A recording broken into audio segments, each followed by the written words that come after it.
প্রাণের ঠাকুর, হৃদয়ের দেবতা, প্রিয় তুমি সবাকার। জ্ঞানের প্রদীপ জ্বালাও প্রভু গো, নাশি অজ্ঞান আধার। হে পরম পিতা তুমি প্রেমময়, শ্রী চরণে তব যেন মতি রয়। প্রেমের ঠাকুর লহ গো প্রণাম, আরাধ্য প্রভু আমার। প্রাণের ঠাকুর, হৃদয়ের দেবতা, প্রিয় তুমি সবাকার। পরম প্রেমময় শ্রী শ্রী ঠাকুর অনুকূল চন্দ্রের রক্ত কোমল শ্রীচরণ যুগলে জানাই আমার সশ্রদ্ধ ভক্তিপূর্ণ প্রণাম। প্রণাম জানাই নারী জগতের সর্বমঙ্গল দায়িনী পরমারাধ্যা জগৎ জননী শ্রী শ্রী বড়মা রাঙাচরণ যুগলে প্রণাম জানাই ঐশী হাসিযুক্ত সর্বগুণাধার সর্বজ্ঞানাধার পরম পূজ্যপাদ শ্রী শ্রী বরদা শ্রীচরণ যুগলে প্রণাম জানাই পরম পূজ্যপাদ শ্রী শ্রী আচার্য দেবের শ্রীচরণ যুগলে প্রণাম জানাই ঠাকুর পরিবারের সকলের শ্রীচরণ যুগলে। আজকের এই অনলাইন সৎসঙ্গে উপস্থিত সবাইকে জানাই আমার রানন্দিত জয়গুরু ও ভক্তিপূর্ণ প্রণাম। শ্রী শ্রী ঠাকুরের এক অন্যতম ভক্ত ডক্টর রেবতী দা গুরুর নির্দেশ পালনের জন্য সুদূর আমেরিকা যাত্রা করলেন পিএইচডি লাভের জন্য। সেখানে গিয়ে তিনি থিসিস জমা দিলেন। ভাইবা বোর্ডে কথোপকথনের মাঝে ডক্টর রবার্ট পেরি রেবতীদাকে বললেন, তোমার থিসিসের একটি অধ্যায়ে কিছু দুর্বল রয়েছে। প্রপোজালে শ্রী শ্রী ঠাকুরের মতবাদের সাথে যিশুর মতবাদের তুলনা করবে বলেছিলে। রেবতীদা বললেন, তা ঠিক, তবে প্রশান্ত মহাসাগরের সাথে ক্ষুদ্র হারসন নদীর কিভাবে তুলনা করব? তখন ডক্টর রবার্ট পেরি বিস্ময়ে গর্জে উঠে বললেন, তুমি কি বলতে চাও? রেবতীদা বললেন, শ্রী শ্রী ঠাকুরের সাহিত্য প্রশান্ত মহাসাগর আর যিশুর সাহিত্য ক্ষুদ্র হারসন নদীর সম। যেমন যিশু বিবাহ বিষয় সম্পর্কে মাত্র কয়েকটি বাণী দিয়েছেন, আর শ্রী শ্রী ঠাকুর বিবাহ বিষয় সম্পর্কে প্রায় 2000 পৃষ্ঠার বাণী দিয়েছেন। তখন রবার্ট পেরি শান্ত হয়ে বললেন, সত্যি রেবতীদা, ঠাকুরই মহান ব্যক্তি। তোমার থিসিস আমেরিকাবাসীর প্রতি চ্যালেঞ্জ স্বরূপ। তখন ডক্টর হাক বললেন, পৃথিবীতে মানুষ যখন ঠাকুরের পথ থেকে বিচ্যুত হয় তখন তিনি আবার আসেন। রেবতীদা বললেন, হ্যাঁ, সব মহাপুরুষই তাই বলেন, আই শ্যাল কাম এগেইন। তখন ডক্টর রবার্ট পেরি উক্ত উক্তির সমর্থন করে বললেন, হ্যাঁ, ইতিহাস তাই সাক্ষ্য দেয়। ডক্টর রবার্ট পেরি বললেন, শোনো ডক্টর বিশ্বাস, if I would get your thesis 10 years ago, I would have been a quite different man. শোনো ডক্টর বিশ্বাস, তোমার থিসিস যদি আমি 10 বছর আগে পেতাম তাহলে আমার জীবনটা সম্পূর্ণ আলাদা হয়ে যেত। তাই সে ডক্টর রেবতীদার কথার সুরে তাল মিলিয়ে বলতে পারি, সেই প্রশান্ত মহাসাগরের কিনারায় দাঁড়িয়ে কি বলবো তা ভেবে পাচ্ছি না, তবুও দুই একটি কথা বলার চেষ্টা করছি। শ্রী শ্রী ঠাকুরের জন্মের পূর্বে একদিন একজন সাধু বাবা বাড়িতে এলেন। মাতা মনমোহিনী দেবী সাধু বাবাকে যথাযোগ্য আদর আপ্যায়ন করলেন। চলে যাওয়ার পূর্বে সাধু বাবা বললেন, মা, তোমার গর্ভে যে সন্তান আসছে সে কিন্তু যেমন তেমন ছেলে হবে না। ভবিষ্যতে সে হবে বিশ্বের পরিত্রাতা, লোকপালক। কিন্তু মা, তোমাদের বাড়ির কোনো একটি সন্তান দেহত্যাগ করবেই। এমন অশুভ কথায় সবাই আতঙ্কিত হলেন, দুশ্চিন্তায় সবাই মগ্ন হলেন। তবুও সাধু বাবার কথাতে শুধু কথা নয়, তা প্রমাণিত হওয়ার জন্য নানান পূর্ব লক্ষণ দেখা দিল। মনমোহিনী দেবী 18 বছর বয়সে গর্ভাবস্থা প্রাপ্ত হয়েছিলেন। গর্ভ লক্ষণ তো প্রকাশ পেয়েছে, কিন্তু এ কি, 1 মাস 2 মাস করে 10 মাস কেটে গেল, 10 দিনেরও অতিক্রান্ত হলো, তবুও ভূমিষ্ঠ হলো না মনোর ছেলে। তখন বাড়ির একমাত্র ছেলে কৃষ্ণ সুন্দরীর 16 বছরের ছেলে যোগেন্দ্রনাথ লোহা তখনও জীবিত। মনমোহিনী দেবীর গর্ভের 11 মাস পূর্ণ হওয়ার সঙ্গে সঙ্গেই লোহা একদিনের অসুখে দেহত্যাগ করলেন। দুঃখের সাগরে সবাই নিমজ্জিত হলেন। হায় হায়, আর কি হয় ভেবে। কৃষ্ণ সুন্দরীর একমাত্র ছেলের বিয়োগের ব্যথায় কাতর হয়েও অপেক্ষা করতে থাকলেন বিশ্ব পরিত্রাতার আগমনের আশায়। রাধামোহন দেব তার অন্তরের করুণ মিনতি রাখলেন। 11 মাস শেষ হওয়ার পূর্বেই সন্তান ভূমিষ্ঠ হলো। 1295 সালের 30শে ভাদ্র, শুক্রবার, শুভ তাল নবমী তিথিতে দিগ দিগের কণ্ঠে যখন সূর্য বন্দনা ধ্বনিত হয় এবং সঙ্গে সঙ্গে গাছে গাছে ফুলের সমারোহের মধ্যে উষারাণীর দিগন্ত বিস্তৃত হয়ে সমগ্র জগৎটাকে আলোকিত করে, ঠিক তখন 7টা 5 মিনিটে তিনি ধরাধামে এলেন। এসেই তিনি বললেন, রভি রভি রভি, ভয় নাই ভয় নাই ভয় নাই, ওরে ভয় নাই, আমি আবার এসেছি সমগ্র জগৎটাকে প্রেম সূত্রে বাঁধার জন্য। নতুন নয়, পুরাতন নয়, কতবার এসেছিলাম, আবার এসেছি। শ্রী ঠাকুর যখন ভূমিষ্ঠ হয়েছিলেন তখন তার অঙ্গের দিব্যজ্যোতিতে 10 দিক আলোকিত হয়ে উঠল। মনে হলো স্বর্গরাজ্য থেকে এ রাজ্যে পুষ্প বৃষ্টি হবে। তার অঙ্গের জ্যোতিতে পুরো বাড়িটা এমন আলোকিত হলো, পদ্মা নদীতে যারা মাছ ধরছিল তারা ভাবলো যেন শিবচন্দ্র বাড়িতে মনে হয় আগুন লেগেছে। তারা ছুটে এসে দেখলো এই আগুন নয়, একটি ছোট্ট শিশু ভূমিষ্ঠ হয়েছে, তাই তার অঙ্গের জ্যোতিতে পুরো বাড়িটা আলোকিত হয়েছে। তারা ভাবলো এ কোনো সাধারণ শিশু নয়, এ কোনো দেবমানব হবে হয়তো। তারপর পাড়ার মায়েরা আসলেন, উলুধ্বনিতে মুখরিত হলো শিবচন্দ্র চক্রবর্তীর বাড়ি। তারা বললেন, এ কেউ নয়, এই সেই বৃন্দাবনের গোপাল, এ কেউ নয়, এই সেই গৌ শ্রীহরি, এ কেউ নয়, এই সেই রাম। এমনই ভাবে সবার মন কেড়ে নিলেন শ্রী শ্রী ঠাকুর অনুকূল চন্দ্র। শ্রী শ্রী ঠাকুর অনুকূল চন্দ্র এই যে কল্কি অবতার, তার প্রমাণ বৃন্দাবন দাস রচিত চৈতন্য ভগবতের মধ্যখণ্ড 26 অধ্যায়ের 266 পৃষ্ঠায় শ্রী চৈতন্যদেব ভক্তদের উদ্দেশ্যে বলেছেন, এই মতো আছে আর 2 অবতার, কীর্তন আনন্দ রূপ হইব আবার।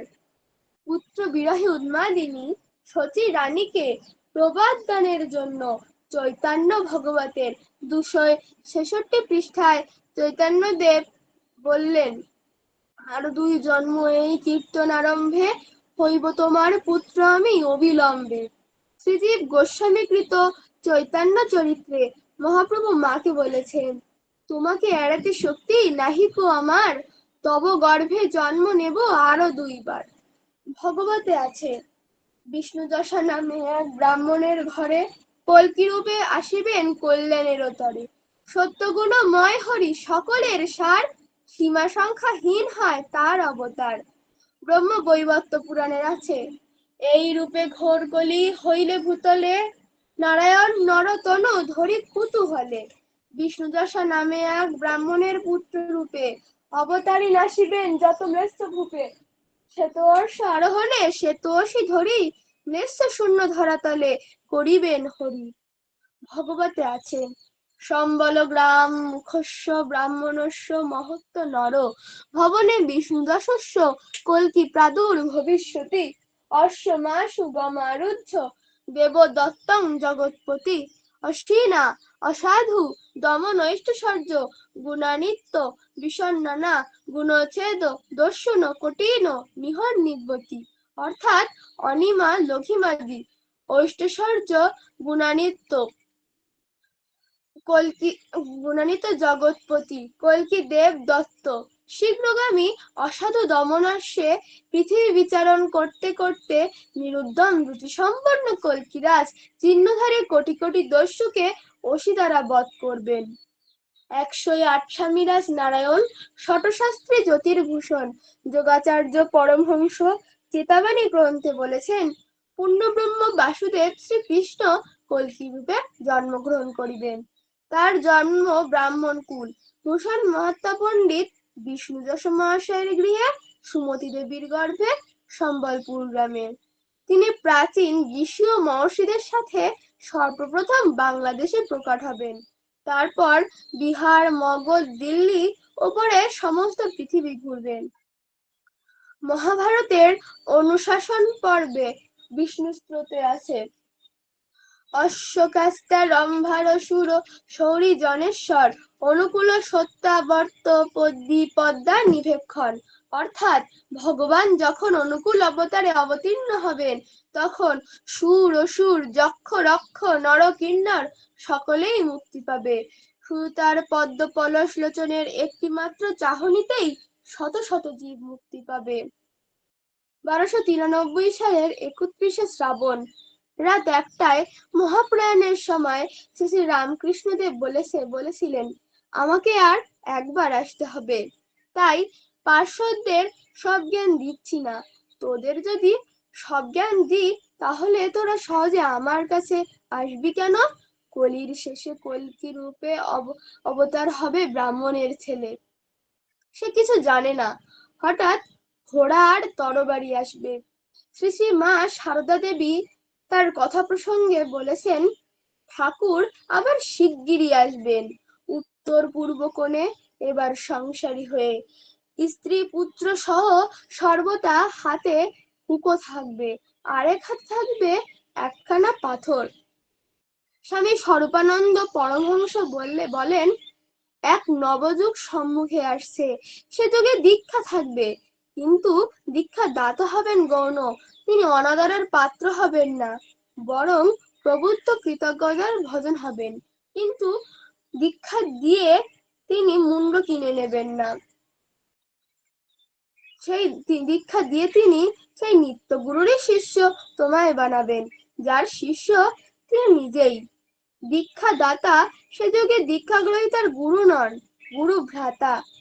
সবাই তখন একই গুরুরই শিষ্য, একই পথের যাত্রী মাত্র, কেউ অগ্রগামী কেউ বা পশ্চাৎবর্তী, কিন্তু সবাই একে অপরের ভাই বা বোন, কেউ গুরু নন কেউ শিষ্য নন।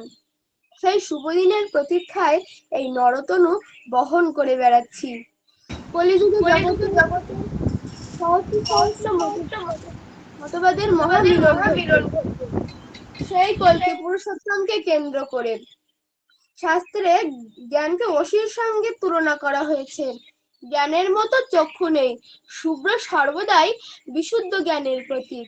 শাস্ত্রে লেখা আছে ভগবান যখন আসবেন অনিমা লঘিমাদি সকল গুণের অধীশ্বর হয়ে তিনি আবির্ভূত হবেন। জ্ঞানরূপ অসি দ্বারা সমগ্র বিশ্বের ম্লেচ্ছাচার অর্থাৎ বাঁচাবার উল্টো চলন ধ্বংস করবেন। ভগবান কল্কি দেব তুল্য সেবকগণ অতি অল্প সময়ের মধ্যে তার আগমনী বার্তা দেশে দেশে বিঘোষিত করবেন। ধর্ম কৃষ্টি বিধ্বংসী নেতাগণ তার বিজয় অভিযানের সম্মুখে পরাজিত হবেন। অতএব প্রত্যেকের অন্তরে শান্তি বিরাজ করবে, অর্থাৎ ঋত্বিক রূপী সাদা ঘোড়ার পিঠে চড়ে জ্ঞান রূপ অসি দ্বারা মানুষের ম্লেচ্ছাচার দূর করবেন। শ্রী শ্রী ঠাকুর অনুকূল চন্দ্র জন্মগ্রহণ করেছেন পাবনা জেলার হেমায়েতপুর গ্রামে। এই হেমায়েতপুরের একটি ইতিহাস আছে। হেমায়েতপুর শব্দটি হিম্মতপুরের অপভ্রংশ। রাজা জনপ্রবাদে আছে দিল্লির সম্রাট আকবরের প্রধান সেনাপতি রাজা মানসিংহ বঙ্গদেশে বিদ্রোহ দমনের জন্য আসেন। তখন তার সেনাধ্যক্ষ হিম্মত খাঁ সম্বলপুর গ্রামে ছাউনি বা সেনানিবাস স্থাপন করেন। পরবর্তীতে তিনি চলে যাওয়ার পর তার নাম অনুসারে ওই স্থানের নাম হয় হিম্মতপুর। পরবর্তীকালে হিম্মতপুর হেমায়েতপুর নামে পরিচিতি লাভ করে। শ্রী শ্রী ঠাকুর সম্বলপুরে কল্কি অবতারের আবির্ভাব সম্পর্কে বলতে গিয়ে আফসোস করে বলেছেন তোরা শুনিস না, তোরা চেতিস না, আমার বোধহয় দেখবার ভাগ্য নেই, তোরা চেতলে পাবনায় সম্বলপুর হয়ে যেত। পরমপিতার কি দয়ার অন্ত আছে? আর্য ঋষিরা রূপকের সাহায্যে নানান তথ্য কথা প্রকাশ করেছেন। কল্কি অবতারের জন্ম শ্লোকেও ইহা বাদ পড়েনি। কল্কি অবতারের পিতা বিষ্ণু যশ। বিষ্ণু কথাটি এসেছে বীর ধাতু নুক প্রত্যয় থেকে, অর্থাৎ যার যশ ব্যাপ্ত হয়ে পড়ে তাকে বিষ্ণু যশ বলা যায়। আবার বিষ্ণুর যশে যশস্বী যিনি, তিনি বিষ্ণু যশ, অর্থাৎ পরম বৈষ্ণব ভক্তকে বিষ্ণু যশ বলা যায়। শ্রী শ্রী ঠাকুর অনুকূল চন্দ্রের পিতা স্বর্গীয় শিবচন্দ্র চক্রবর্তী মহাশয় একজন পরম বৈষ্ণব ভক্ত ছিলেন, অর্থাৎ তাকে বিষ্ণু যশ বলা যায়। দ্বিতীয়ত, কল্কি অবতারের মাতা সুমতি দেবী। সুমতি শব্দের অর্থ সত্যায় মতি যার, তিনি সতী বা সুমতি, অর্থাৎ স্বামী, শ্বশুর, দেব দেবী ও ঈশ্বরের প্রতি যার প্রগাঢ় ভক্তি ও ধ্যান ধারণা আছে, এমনতর নারীকে সুমতি বা সতী বলা যায়। শ্রী শ্রী ঠাকুরের মাতা মনমোহিনী দেবী বাল্য বয়সে, মাত্র 8 বছর বয়সে রাধা গোবিন্দের বিগ্রহের নিকট থেকে স্বপ্নে মন্ত্র লাভ করেন। শুদ্ধাচারী নিষ্ঠাবতী না হলে এমন মন্ত্র কি আর স্বপ্নে পাওয়া যায়? তাই তো এমন সুমতি বা সতী নারী কল্কি অবতারের মাতা হতে পারেন। বর্তমান যুগে শ্রী শ্রী ঠাকুর অনুকূল চন্দ্র অপরূপ বিজ্ঞানসম্মত যুক্তির উপর দাঁড়িয়ে ভাষার এক অদ্বিতীয় সাবলীল গতির ভঙ্গিমায় মনুষ্য জীবনের চরম উন্নয়নের জন্য 25,000 পৃষ্ঠার যে বাণী সম্ভার প্রদান করেছেন, তা সব যুগের সর্বদেশের মনীষীবৃন্দের নিকট তা পরম বিস্ময়ের বলে বোধ হয়েছে। তিনি অপূরণীয়মান বৈশিষ্ট্যশালী, তিনি ব্যক্তি পুরুষ, তিনি উইসলি ফুলিশ, তিনি অ্যাবনর্মালি নর্মাল, তিনি গর্জিয়াসলি সিম্বল। এর সমস্ত গুণের অধিকারী তথা এর সমস্ত গুণ বৈশিষ্ট্যের মূর্ত প্রতীক শ্রী শ্রী ঠাকুর অনুকূল চন্দ্র। তাই তিনি যে মহাপরিপূরণকারী কল্কি অবতার পুরুষোত্তম পুরুষ, ইহা নিঃসংশয় রূপে সুনিশ্চিত। শ্রী রামকৃষ্ণ পরমহংসদেব মাঝে মাঝে ভক্তদের নিজেকে দেখিয়ে বলতেন, যেই রাম সেই কৃষ্ণ, একই দেহে রামকৃষ্ণ। শ্রী শ্রী ঠাকুর অনুকূল চন্দ্র ভাবসমাধি অবস্থায় তার শ্রীমুখ নিঃসৃত পুণ্যপুঁথিতে 27 দিবসের বাণীতে তিনি বলেছেন, আমি তিনি, আমি তিনি, আমি তিনি, আমি পরম কারণ, অজস্র কোটি দেবতা, ইন্দ্র, চন্দ্র, বায়ু, বরুণ, রক্ষজ্যোতি, শ্রীকৃষ্ণের অঙ্গজ্যোতি, সেই পরম পুরুষ শ্রীকৃষ্ণ, শ্রীকৃষ্ণের সত্তা সত্য, আমি সব, আমি সেই দয়াল দেশ, ব্রহ্মাণ্ড দেশ, পিণ্ড দেশ, আমি সেই বৃন্দাবন, আমি সেই কৃষ্ণ রাধা গোপ গোপিনী, আমি আমার আরতি করে চন্দ্র, সূর্য, তারকা, কোটি কোটি গগন, সব আমারই লীলা, আমারই প্রকট। তোদের মহাপাপ থাক, ব্রহ্মহত্যা, গোহত্যা, স্ত্রী হত্যা ইত্যাদি করে থাকিস, ভয় নাই, আমায় বিশ্বাস কর, আত্মাকে বিশ্বাস কর, ছুটে চলে আয়, নাচতে নাচতে ছুটে চলে আয়, ভগবান ভগবান বলে ছুটে চলে আয়, খোদা খোদা বলে ছুটে চলে আয়, জয় দিশাদ বলে ছুটে চলে আয়। কে কোথায় আছিস, শিখ, বৌদ্ধ, খ্রিস্টান, জৈন, ব্রাহ্মণ, বৈষ্ণব, আয় চণ্ডাল, একবার পরমাত্মার হয়ে ভাবিত হ, তোদের সব জ্বালা যন্ত্রণা আমি আমার হাত দিয়ে মুছে দেব। শ্রী শ্রী ঠাকুর অনুকূল চন্দ্র তার শতাধিক গুণের সমস্ত বিষয়ের উপর বিশ্ব মানবের পরম কল্যাণের বাণী দিয়ে বললেন, এবার আমি যা দিয়ে গেলাম 10,000 বছর পর্যন্ত এর ফলও চলবে। পুরাণে আছে, পয়গম্বরকে বাদ দিয়ে খোদাকে জানা যায় না।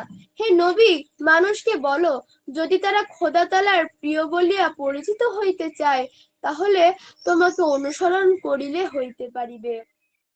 ভগবান যীশুখ্রিস্ট বলেছেন, I am the way, the truth, the life, none can come to the Father but through me, অর্থাৎ আমি পথ, আমি সত্য, আমি জীবন, আমার ভিতর দিয়ে ছাড়া কেউ পিতার নিকট পৌঁছাতে পারে না। আবার বললেন, I am the come not to destroy but to fulfill, অর্থাৎ পূর্ববর্তী মহাপুরুষগণকে পূরণ করবার জন্য আমি আসিয়াছি, তাহাদিগকে ধ্বংস করিবার জন্য নয়। প্রেরিত পুরুষগণদের মধ্যে কোনো প্রভেদ নেই, সবাই এক। এ প্রসঙ্গে শ্রী শ্রী ঠাকুর অনুকূল চন্দ্র বলেছেন, ঈশ্বর এক, ধর্ম এক, প্রেরিত পুরুষগণ সব একই বার্তাবাহী। যখন তোরা ব্রজলীলার নৃত্যরসে মাতিস, তখন আমি প্রতি ঘটে ঘটে শ্রীকৃষ্ণ। আবার যখন নদিয়ার পথে পথে হরিবোল হরিবোল বলে প্রেমে উন্মাদ হয়ে নৃত্য করিস, তখন আমি সর্বঘটে চৈতন্য রূপে চেতনা দান করি, আবার প্রেমময় রূপে প্রেম দান করি। আমি নিত্য সাক্ষী স্বরূপ, আমি শ্রীকৃষ্ণ, আমি শ্রী চৈতন্য, আমি শ্রী রামকৃষ্ণ, আমি সব, আমি সব। ভগবান শ্রীকৃষ্ণ যেমন আহ্বান করেছিলেন, সর্বধর্মান পরিত্যাজ্য মামেকং শরণাম ব্রজ, অহং তং সর্ব পাপেভ্যো মোক্ষয়িষ্যামি মা শুচ, তেমনি শ্রী শ্রী ঠাকুর অনুকূল চন্দ্র আকুল ভাবে আবেদন করেছেন, সদ্গুরুর শরণাপন্ন হও, সদ্নাম মনন করো, আর সৎসঙ্গের আশ্রয় গ্রহণ করো। আমি নিশ্চয়ই বলছি, তোমাকে আর তোমার উন্নয়নের জন্য ভাবতে হবে না। এই বলে আমি আমার আলোচনা এখানেই রাখছি। সবাইকে জয় গুরু। বন্দে পুরুষোত্তমম, বন্দে পুরুষোত্তমম, বন্দে পুরুষোত্তমম। অপূর্ব অপূর্ব, অসাধারণ, সত্যি তুলনা হয় না। ত্রিপর্ণামা মনে হয় ক্লাস এইটে পড়ে না কোন ক্লাসে? ত্রিপর্ণামা কোন ক্লাসে পড়ো তুমি? ক্লাস 6। ক্লাস 6-এ পড়ো। কি বলবো, তোমার বিচার করার ক্ষমতা আমার নেই মা। খুব ভালো হয়েছে। ঠাকুর যে বিভিন্ন যুগে এসছেন, বিভিন্ন লীলা, তার যে লীলার কথাগুলো তুমি বললে, আমি কি বলবো, আমরা সবাই এখানে আপ্লুত। পরম পিতার কাছে তোমার সার্বিক মঙ্গল প্রার্থনা করি মা। খুব বড় হও, ঠাকুরের মনের মতন মানুষ হও, এটাই প্রার্থনা করি দয়ালে রাঙা রাতুল চরণে। আবারও তোমার কথা শুনবো, সব সময় যুক্ত থেকো, আর মাঝে মাঝে তার কথা শুনিয়ে তার প্রতি আমাদের তন্মুখী করে তোলো মা। খুব ভালো হয়েছে মা, তুমি সবসময় থেকো। শুধু আজকে ইষ্ট প্রসঙ্গ করলে আজকে না, সবসময় থেকো। যেদিন যেরকম সময় হবে আমি ডেকে নেবো, তোমার কাছ থেকে আরও অনেক কথা শুনবো। খুব ভালো হয়েছে মা। পরাণ মন করে করে মোহের বাঁধন সদাই পূর্ণ করে, শূন্য করে মোহের বাঁধন সদাই পূর্ণ করে, তুমি আছো আমার পরাণ মন করে দয়াল, তুমি আছো আমার পরাণ মন করে।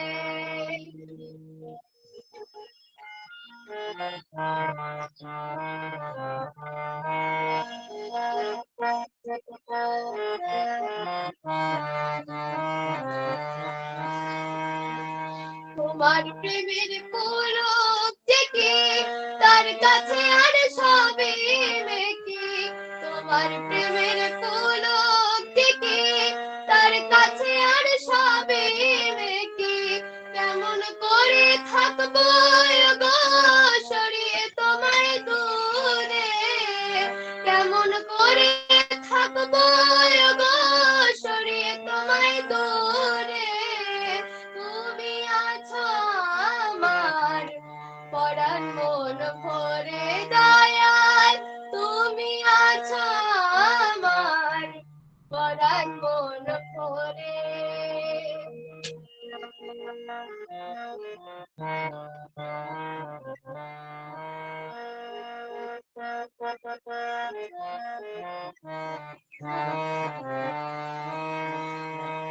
যতই দূরে দূরে ঘুরে পালিয়ে বেড়াই তোমার থেকে, তোমার আকুল নয়ন প্রিয় ততই যেন যাইতে ডেকে, যতই দূরে দূরে ঘুরে পালিয়ে বেড়াই তোমার থেকে, তোমার আকুল নয়ন প্রিয় ততই যেন যাইতে ডেকে, চাইলেও কি মন আমার পারে তোমায় যেতে ছেড়ে, থাকলে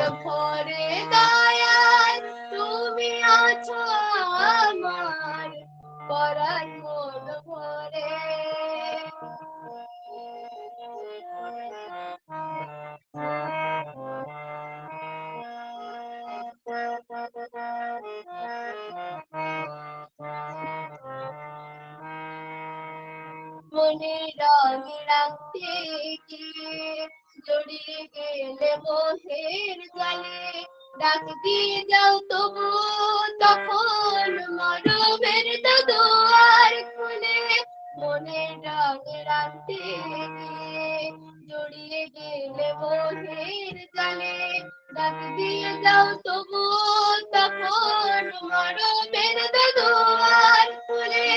চার পেরেছে তুমি ছাড়া নেই তো আপনে সংসারে, থাকলে তুমি সবে যে পাই বেঁধেছ যে আপন সুরে, তুমি আছো আমার পরাণ মন ভরে দয়ায়, তুমি আছো আমার পরাণ মন ভরে।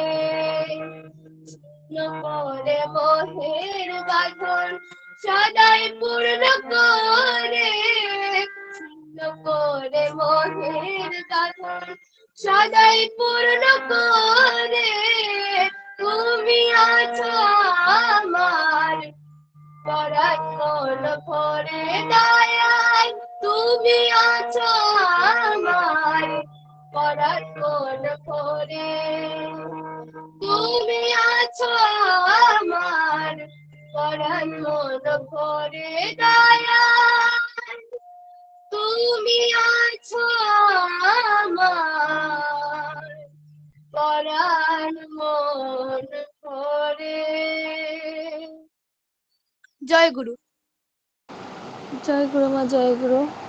সত্যি সত্যি তুমি যে গানটা করলে একবার তোমার ক্ষেত্রেই প্রযোজ্য, যে তুমি আছো আমার পরাণ মন ভরে। মানে সত্যি তুমি এত সুন্দর ইষ্টবের সঙ্গে করলে, আর এই গান সত্যি সত্যি তোমার পরাণ এই যে সব সময় তিনি আছেন, এটা তার মানে গানের কথা অনুযায়ী তোমার, তুমি একবারে তাই। সত্যি সত্যি তোমার এত সুন্দর মানে এই আমার বিমলকৃষ্ণ সানাদা বলছিলেন যে ভগবান প্রদত্ত মানুষ। সত্যি সত্যি তুমি গড গিফটেড একবারে। এত সুন্দর পৃষ্ঠপ্রসঙ্গ, এত সুন্দর গানের গলা। যেমন গানের গলা অনেকে গান করে কিন্তু তার ভাব থাকে না, কিন্তু তোমার যে ভাব, ভাষা অপূর্ব, অসাধারণ। পরমপিতার কাছে প্রার্থনা করি মা খুব ভালো থাকো, সুস্থ থাকো, ঠাকুরের মনের মতো মানুষ হয়ে ওঠো, জ্ঞানে গুণে বিদ্যায় বুদ্ধিতে সব দিক থেকে সর্বজন বিদিত হয়ে ওঠো, এটাই প্রার্থনা করি। খুব ভালো থাকো।